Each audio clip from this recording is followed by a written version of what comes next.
we're going to go over the importance of warming up your pallets before you start screen printing. Let's go.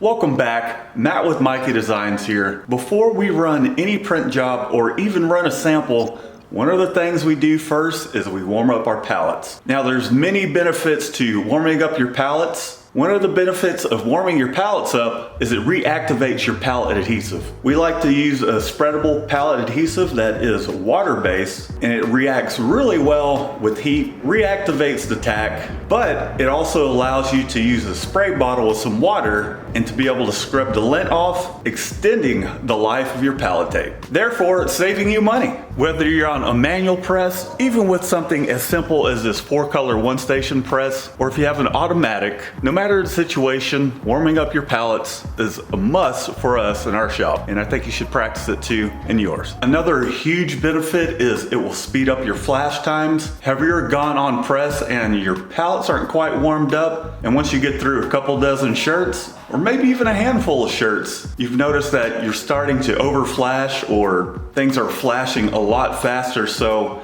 by warming up your pallets, it will make your flash times more consistent. It also will help your ink flow through your mesh a lot better. Anytime you start off printing with some cold ink, I'm sure you've experienced this as a screen printer, it just does not want to clear through the screen.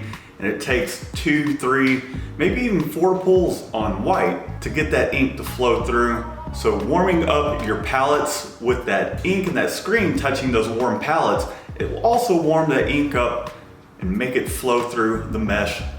Oh, so nice. If you've ever had issues with your ink sticking to the bottom of your screen, let's say your white base, or even if you're printing wet on wet, warming up your pallets will help keep that ink from sticking to the bottom of your screen. The further you get down the line, the more ink you're putting down, it's just going to want to stick to the screen. I'm not talking about the ink sticking to the screen, but just the graphic itself in the t-shirt wanting to pull up. So that will help with that issue as well. And last but not least is your consistency. It's gonna make your prints consistent from shirt number 1 until the end of the run. And if for any reason you need to take a break, maybe you need to take a 15-minute break, finish printing the shirts that are on your pallets or on your press, take your break, warm your pallets back up, and get back after that print job. Thanks for tuning in. I hope this tutorial was helpful, and until next time, we'll see you later.